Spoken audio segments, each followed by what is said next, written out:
À un pourquoi sans réponse, la question devient comment je vais y faire face? Comment je vais le traverser? Mais je veux juste que tu le saches. Je veux juste te donner cet espoir-là. Il y a un jour où tu vas ressortir de cette vallée-là. Bonjour la chapelle! Aïe, aïe, aïe, il y a les illuminés qui sont là. Les gens dans les ténèbres sont là. Bon. Puis il y a les normaux qui sont en avant. C'est bien. Une joie d'être avec vous ce matin dans la série sur le bonheur à partir d'Ecclésiaste. Il y a quelques années, je me souviens, j'avais vu un panneau affiche. Vous savez, les panneaux publicitaires le long des autoroutes. Et c'était aux États-Unis et le panneau disait « Jesus is the answer ». Jésus est la réponse. Alléluia. Mais il y a quelqu'un qui a pris une canette de peinture et qui a écrit « C'était quoi la question? » Jésus est la réponse. C'était quoi la question? J'ai trouvé ça génial. J'aurais voulu rencontrer cette personne-là parce que c'est génial. Parce qu'il y a souvent cette idée que parce qu'on est chrétien, parce qu'on est croyant, on a toutes les réponses. Et on a tellement toutes les réponses qu'on tombe dans un simplisme parfois, on tombe dans un ridicule parfois, pour trouver des réponses, pour trouver des explications à tout. Le christianisme n'est pas la réponse à tous nos pourquoi. N'est pas la réponse. Surtout devant la mort de quelqu'un, d'un être cher. Parce qu'il n'y a pas de réponse satisfaisante à un pourquoi qui va enlever, soulager ma souffrance, soulager ma colère, même ma peine, mon incompréhension. Il n'y aura pas de réponse qui va dire « Ah, OK, c'est pour ça que cette personne-là est morte. » Il n'y en aura pas de réponse satisfaisante.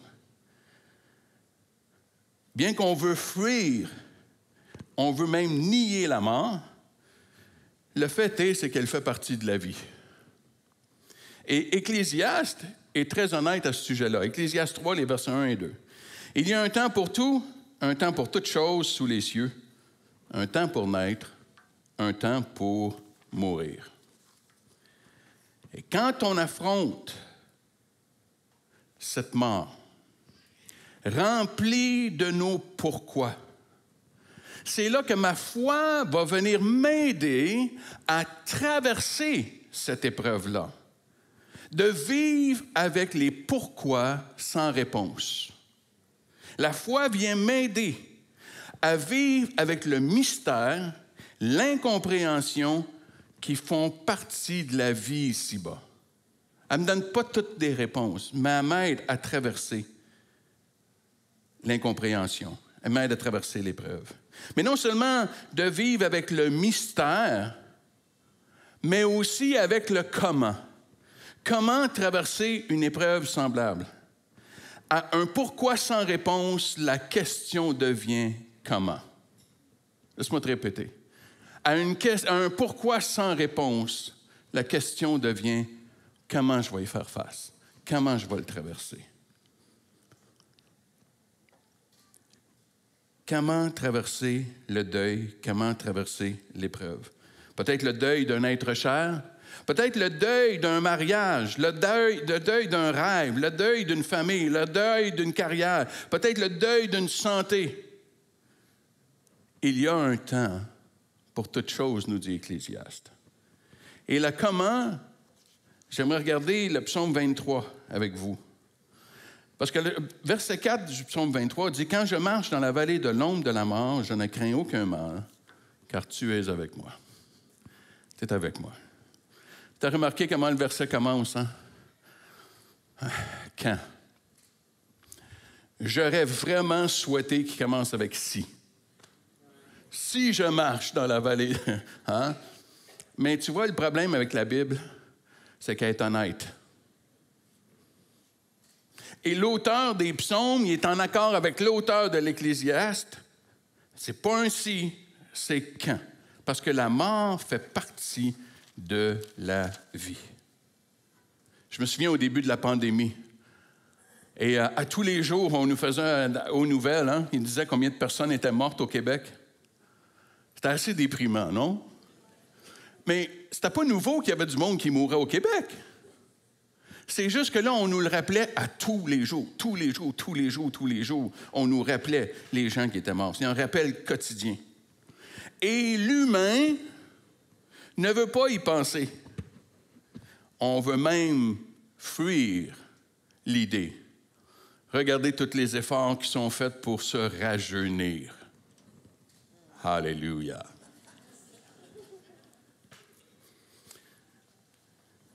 Tout ce qui s'offre dans une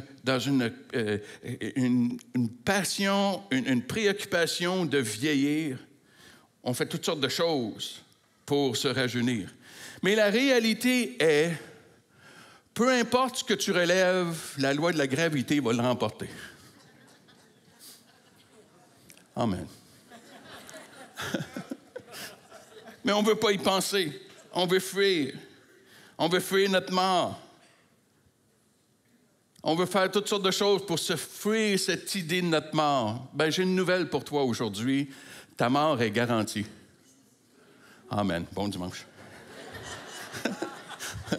Il est content d'être venu à l'église, lui. Notre mort est garantie. Mais le secret du bonheur, est-ce qu'il ne serait pas lorsque je considère ma mort pour célébrer la vie? Est-ce que ce ne serait pas ça le secret qu'Ecclésiaste est en train de me souligner? Il y a un temps pour chaque chose. L'apôtre Paul va dire « rachetez le temps ». Prenez pas le temps pour acquis. Rachetez le temps. Jésus a dit de ne pas s'inquiéter pour demain. Chaque jour, vivre chaque moment, chaque jour. Parce qu'il y a un temps pour mourir, je vais vivre. Parce qu'il y a un temps pour mourir, je vais vivre. Il y a de nombreuses années, on m'avait invité à faire une conférence en plein mois de février dans les Caraïbes. Alléluia! Il y en a qui souffrent pour la cause, hein? Alors, et j'étais obligé, hein, par l'appel de Dieu, il fallait que j'aille dans les Caraïbes pendant une semaine. Bon. Et c'est une île qui est absolument merveilleuse. Mais je vous avoue que c'était souffrant le matin de te lever avec ta serviette pour aller enseigner toute la journée quand tu voyais les gens qui s'en allaient à la plage. Bon, on va aller travailler. Mais la réalité c'est qu'à ce moment-là, j'avais extrêmement peur de prendre l'avion. Et j'en faisais presque des crises de panique juste à y penser. Je me voyais dans le tube. Hein, c'est un tube. Puis je me voyais pris dans le tube. Hein? Puis mon épouse, elle trouve ça très drôle parce qu'elle dit « Voyons, Daniel, quand il y a de la turbulence, hein, ça se commence à brasser. » Puis elle trouve ça drôle. Elle dit « Voyons, Daniel, c'est comme s'il y a des vagues en bateau. » Oui, mais en bateau, je sais nager. En avion, je sais pas voler. Ça me stresse. Et je me souviens, puis je disais à Dieu, je veux pas y aller. Mes peurs, je veux pas y aller. Puis je priais, puis je disais, Seigneur, je veux pas aller là, il faut que je prenne l'avion, ça me tente pas, j'ai peur, puis je veux pas y aller. Et j'ai vraiment ressenti Dieu qui est venu me parler à mon cœur. Et il est venu me dire ceci. Daniel, il n'y a rien que tu peux faire pour empêcher ta mort. Hey, Seigneur, donne-moi une parole de... C'est quoi ça? C'est garanti, Daniel, c'est garanti. Mais le Seigneur a continué en disant ceci. Mais par tes peurs, tu peux t'empêcher de vivre. Par tes peurs, tu peux t'empêcher de vivre. Et il y a quelque chose en moi qui a dit non. Non, c'est pas vrai. Non. Parce qu'un jour, je sais qu'il va y avoir une fin. Je veux vivre pleinement chaque jour, chaque opportunité que Dieu me donne. Le psalmiste dit « quand ». Quand je marche. Parce que dans le comment, vivre un deuil, c'est une marche. C'est un pas à la fois. Un jour à la fois. Une étape à la fois. Le deuil, c'est un processus qui s'accomplit une étape à la fois. Ce n'est pas une course, ce n'est pas un sprint. Ce n'est pas parce que j'ai la foi que tout à coup, c'est fait. Non, c'est une marche. Et j'ai besoin de me permettre de vivre chaque étape, chaque pas, d'entrer dans ce processus quand je marche. Mais qu'est-ce qui arrive quand je n'ai pas la force de me lever, de faire un autre pas? Le sentiment d'impuissance, j'ai juste le goût de baisser les bras et de me laisser mourir. Le découragement qui parfois nous envahit dit « À quoi bon? À quoi bon? Je vais être encore déçu. Je vais encore avoir un rêve qui ne sera pas rencontré. À quoi bon? » C'est la réalisation que je ne suis pas seul. Quand je marche dans la vallée, je ne crains aucun mal, parce que tu es avec moi. En d'autres mots, c'est de réaliser que Dieu, le tu, c'est Dieu, c'est le bon berger. Que le bon berger, quand je marche dans la vallée de l'ombre de la mort, je ne crains aucun mal, parce que Dieu est avec moi. Dieu marche à mes côtés. Dieu est là pour me consoler. Il va me porter, même si des fois, je n'ai plus l'énergie pour marcher, il va me porter sur ses épaules comme un berger va porter une brebis qui est épuisée sur ses épaules. Il marche avec moi. Il marche à mes côtés. Et Isaïe le dit comme ceci dans Isaïe 40. « Sois sans crainte, car je suis avec toi. N'ouvre pas des yeux inquiets, car je suis ton Dieu. Je te fortifie, je viens à ton secours. Je te soutiens de ma droite victorieuse. » Ah, il y a quelqu'un qui a besoin de l'entendre ce matin. Tu n'es pas tout seul ce matin. Tu n'es pas tout seul. Il est là à tes côtés. Il marche avec toi. Peut-être que tu n'es pas dans un deuil d'une perte d'un être cher, mais peut-être dans un deuil, dans une difficulté, dans une vallée. Et tu as juste le goût de baisser les bras. Mais ce matin, je veux que tu saches que Dieu il est là avec toi. Et il est là pour te fortifier. Trop souvent, j'entends les chrétiens qui font les efforts. « Ah, il faudrait que je me force, là. Hein? On va continuer. » Non. Des fois, là, c'est correct de dire « Dieu, il va falloir que tu me portes. Tu vas me soutenir par ta droite triomphante, ta droite victorieuse. Parce que là, je n'ai pas la force de le faire. » Et c'est correct. Dieu est avec nous. Et Dieu étant la source de vie, celui qui donne le souffle de vie, c'est comme s'il est en train de dire « La vie appelle à la vie. La vie appelle à la vie. La vie m'appelle à faire un autre pas. La vie me dit « Il faut que j'avance. Il y a encore de la vie. Il y a encore de la vie devant moi. Tu ne la vois peut-être pas, mais il y en a encore de la vie. Quand j'ai l'impression qu'il n'y aura jamais plus de vie, j'ai besoin de me souvenir de la révélation de Dieu dans la nature. Je ne te dis pas d'adorer la nature, mais je te dis de contempler la nature, parce que Dieu se révèle dans la nature. Et dans la nature, il y a quelques semaines à peine, tout semblait mort, et là, présentement, tout revit. Tout se met à revivre. Et si tu es comme moi, tu as des allergies saisonnières, tu le sais que c'est en train de revivre. Parce que tu as des yeux de grenouille, tu voudrais les arracher tellement que ça pique, tes sinus. Mais la vie reprend. Et il y a quelque chose que Dieu veut qu'on réalise dans sa première révélation, c'est-à-dire la nature, qu'il est un Dieu de résurrection. Laisse-moi te citer quelqu'un ce matin. Son nom, c'est Carl Tremblay. C'était le chanteur des Cowboys fringants. Et il y a un chant qu'il faisait, ça s'appelait « Les étoiles filantes », sur la précarité de la vie, sans savoir que lui-même était pour le vivre. Lui-même était pour le vivre. Mais il y a un passage que je veux vous citer ce matin, qui dit ceci. « La vie s'accroche et renaît, comme les printemps reviennent, dans une bouffée d'air frais qui apaise les cœurs en peine. » La vie renaît. Notre Dieu est un Dieu de vie. Il est à nos côtés, on n'est pas seul. Mais la Bible suggère aussi que non seulement je ne suis pas seul parce que Dieu est là, Mais il y a d'autres personnes qui sont avec nous également. On n'est pas seul. On n'est pas seul. D'autres sont à mes côtés. Peut-être que d'autres sont en train de vivre le même deuil que moi. Peut-être que d'autres sont en train de vivre un deuil, ils sont dans une vallée eux aussi. On n'est pas seul. Et Romains 12, Paul a dit ceci. « Réjouissez-vous avec ceux qui se réjouissent, pleurez avec ceux qui pleurent. » En d'autres mots, il y a d'autres gens autour de moi. Je ne suis pas seul. C'est la force du groupe. C'est la force de la famille, biologique ou spirituelle. C'est la force des amitiés. Je ne suis pas seul. C'est la force de l'Église. C'est ce qu'elle est supposée être. Qu'à l'Église, je vais trouver un soutien quand je suis dans la vallée. On ne me laissera pas seul.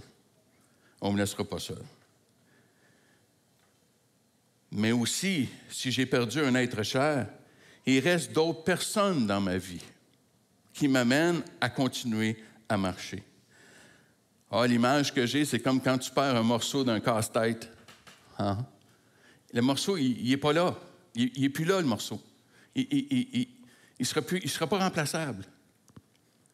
Mais quand je fais un pas de recul, je peux voir que dans mon casse-tête de vie, il y a plein d'autres morceaux qui sont là.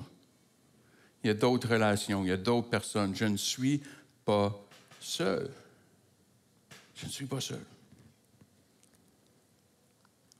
Et les autres m'appellent à continuer de marcher, à faire un autre pas. Parfois même, c'est la personne qui est décédée qui ne voudrait pas qu'on arrête de marcher. Au contraire, certains voudraient sûrement qu'on continue de vivre, mais qu'on prenne conscience aussi de la fragilité de la vie. Surtout quand c'est une mort qui est soudaine. Il y a quelque chose qu'on peut garder de dire « Wow, il ne faut pas prendre pour acquis la vie, le souffle de vie. » Jeannette Bertrand a célébré son 100e anniversaire de naissance il n'y a pas longtemps. Et elle a dit ceci qui était fabuleux.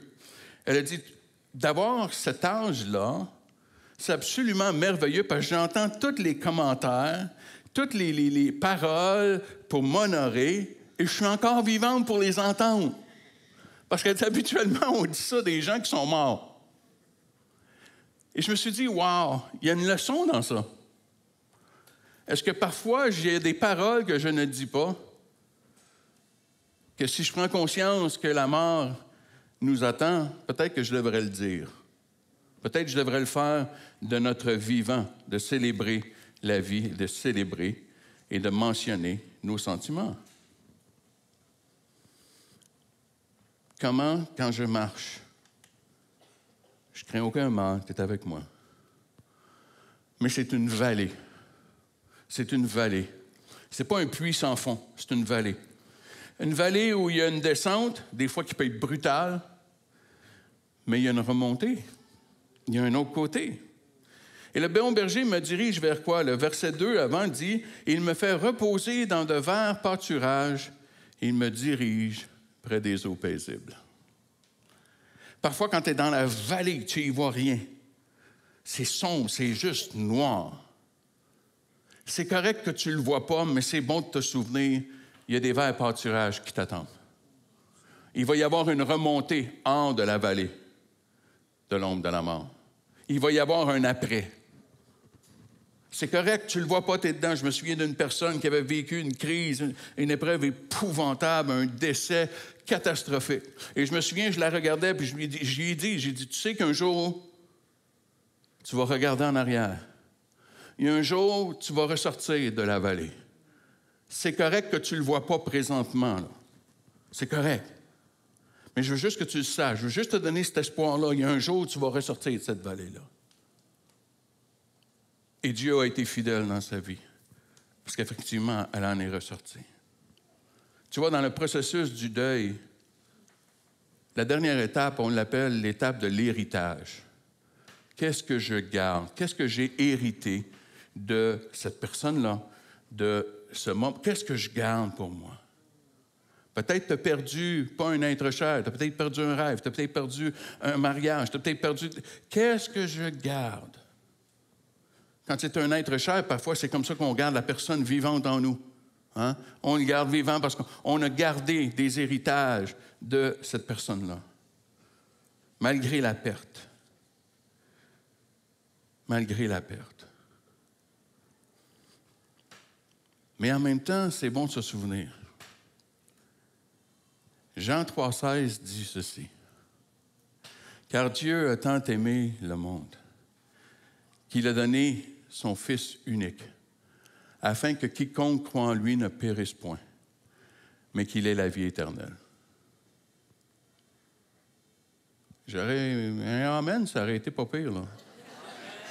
Je parle de la mort depuis tantôt, là, je parle de la vie éternelle, il me semble que...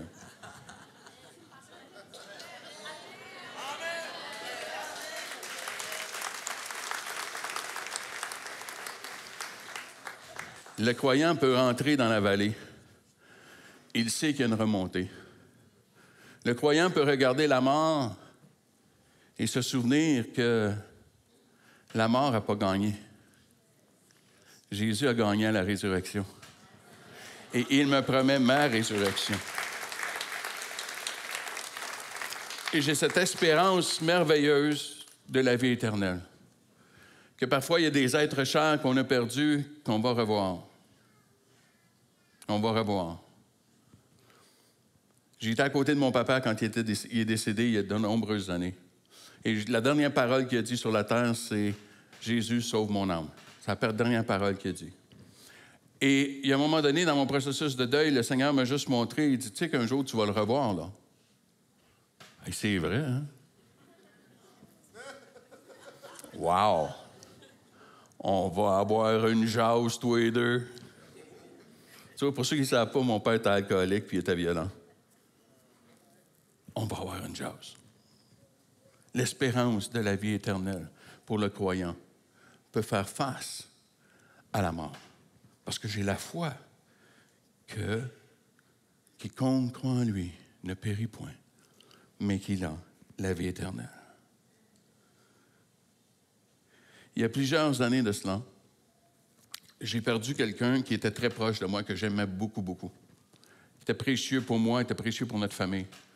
Et il est décédé très jeune et très injustement. Et j'avais tellement de pourquoi. Et j'étais rempli de colère. Rempli de colère. De colère envers Dieu. Puis ça, c'est pas une bonne affaire quand c'est toi le pasteur puis c'est toi qui vas prêcher, là. C'est pas bon d'avoir un pasteur qui est en colère contre Dieu puis qui va te parler de Dieu, là. Et à cette époque-là, on était à Sherbrooke puis j'étais allé dans le sanctuaire.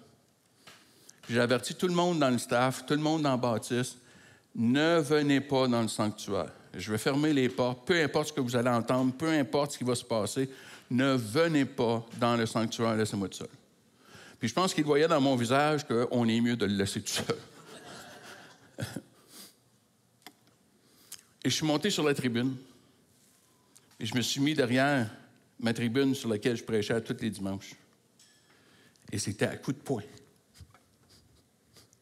Criant à Dieu, « T'es injuste. T'es pas juste. T'es pas juste. » Il n'y a pas d'éclair qui m'a frappé. C'est correct. Tu as le droit d'être en colère contre Dieu quand tu ne comprends pas ce qui se passe. Tu as le droit. Mais Dieu ne m'a pas laissé là. Dieu ne m'a pas laissé là. Il est venu me parler. Il dit, il faut que tu me parles. Faut que tu viennes me parler. Il faut que je sente que tu es là, parce que là je ne la comprends pas, celle-là. Là. Je ne la comprends pas. Et le Seigneur m'a donné un verset.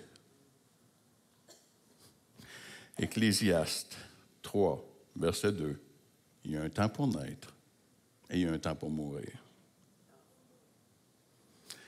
Et c'est comme si Dieu a commencé à venir me parler, puis à dire, Daniel, ça fait partie de la vie ici-bas, là. C'était pas mon plan original. C'était pas mon plan original, et c'est pour ça que j'ai envoyé mon fils pour vous racheter, pour que vous ayez la vie éternelle, qui était mon plan original. Mais en attendant, ça fait partie. Et là, Dieu a commencé à downloader, c'était vraiment un download, là, hein, toutes sortes de choses, de dire, Daniel, qu'est-ce que tu vas retirer de cela? Qu'est-ce que tu vas apprendre de ça? Bien, de ne pas prendre la vie pour acquise et de la vivre pleinement. Et de la vivre pleinement. Tu es dans la vallée ce matin. On n'a pas toujours le pourquoi. On n'a pas toujours le pourquoi.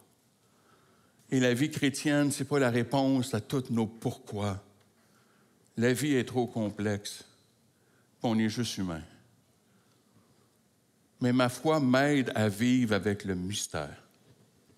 Je ne comprends pas. Amen. Tu as le droit. Tu as le droit. Mais je vais continuer de marcher. Comment? Bien, quand j'y fais face, quand je suis là, je m'y retrouve, je suis dans la vallée. Pas un choix. Les événements font en sorte que je suis dans la vallée. Bien, je vais marcher. Un pas à la fois. Il y a des fois, je vais être trop épuisé pour marcher. Mais combien c'est bon de savoir que mon Dieu marche avec moi? C'est dans l'épreuve que tu sais qui sont tes vrais amis. Hein?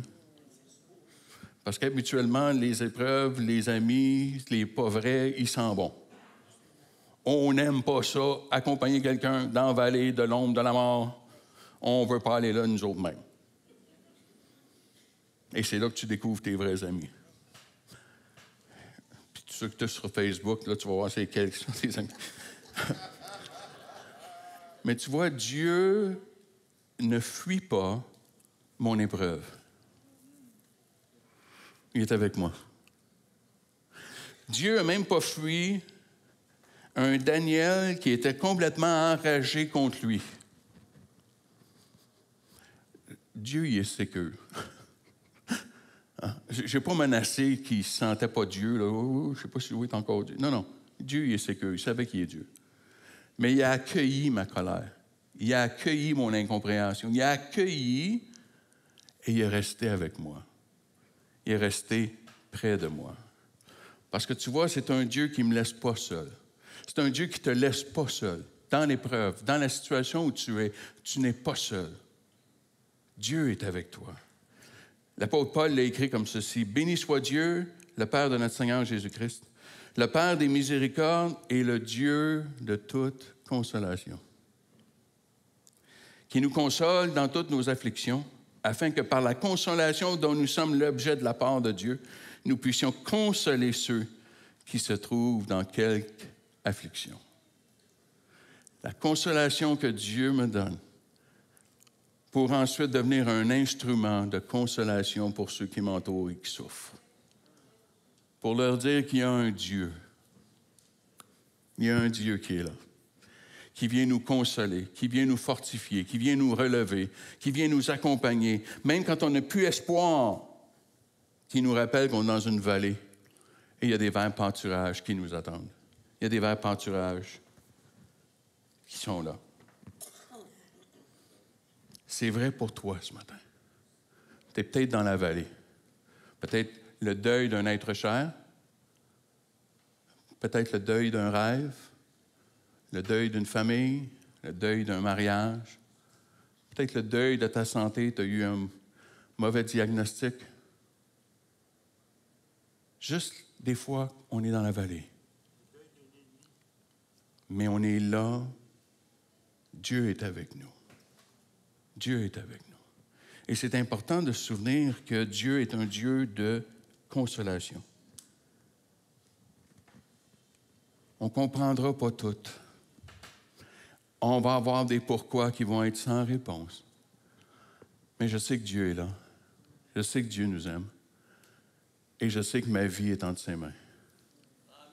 Et il va me soutenir quand je ne suis pas capable de marcher. Il va me soutenir. Il va te soutenir également. Est-ce qu'on peut courber nos têtes un instant?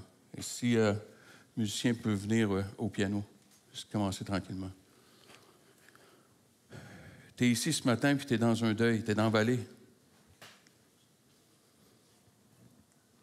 Tu es dans une vallée, tu es dans la vallée de l'ombre de la mort.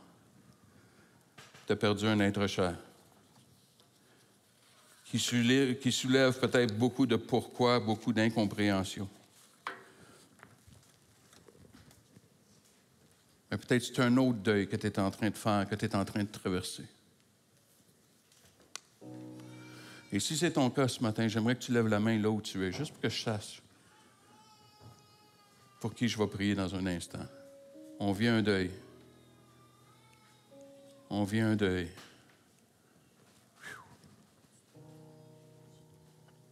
Il y a quelque chose qui est mort. On vit un deuil.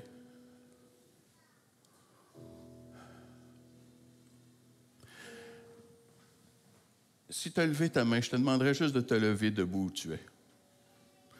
Okay? Juste de te lever debout. Inquiète-toi pas, je ne te ferai pas venir en avant. Là. Inquiète-toi pas, je ne te mettrai pas sur le spot. Mais juste de te lever, là, te lever ta main, puis de dire, je suis dedans, là. Je suis dans la vallée, là. Je suis dans la vallée. C'est peut-être le deuil d'un être cher, mais c'est peut-être le deuil d'une situation. Mais tu es dedans. Tu es dans la noirceur, l'incompréhension. Je ne comprends pas ce qui se passe. Peut-être tu es juste dans la noirceur de la dépression. Tu dis, je m'en sortirai jamais. Ah, Dieu est avec toi. Dieu marche avec toi. Je suis dans le deuil. Deuil de mon mariage. Deuil de mon rêve. Je suis dans une situation où c'est pas ça que je rêvais à mon âge. Quand j'étais rendu à mon âge, je ne pensais pas être dans cette situation-là du tout. Dans un deuil.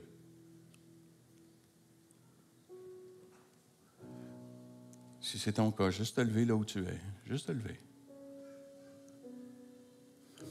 Si tu es assis ce matin, veux-tu lever la tête puis regarde autour de toi, il y a des gens qui sont debout. Puis veux-tu juste aller mettre ta main sur leur épaule? Juste aller mettre ta main sur leur épaule. Tu n'as pas besoin de rien dire, je vais prier. Tu n'as pas besoin de rien dire. Juste mettre ta main sur leur épaule. Juste le message que non seulement Dieu est avec toi, mais tu n'es pas seul. Tu n'es pas seul. On est là avec toi. On est là avec toi.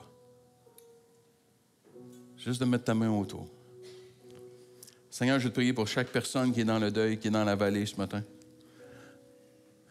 Seigneur, tu vois combien il fait noir des fois.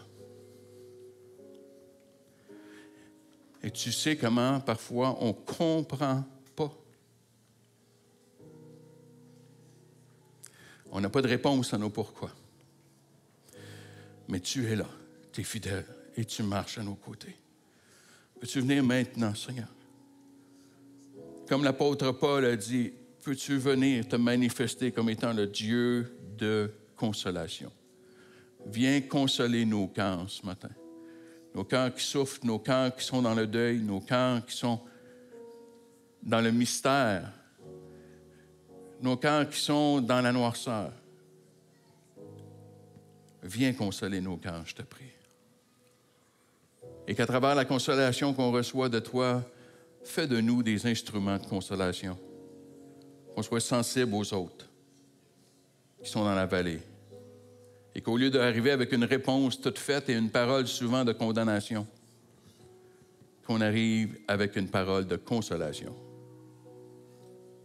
Et qu'on soit des outils de consolation. En ton saint et précieux nom, Jésus. Et tout le monde en dit Amen et Amen. Est-ce qu'on peut tous se lever et aller devant notre Dieu ce matin en réponse? Merci d'avoir écouté ce message. Si tu as besoin d'accompagnement ou de parler avec un pasteur, écris-nous. On est là pour t'écouter, répondre à tes questions et prier avec toi. Les infos pour nous rejoindre sont sur l'écran. Passe une excellente semaine. À bientôt.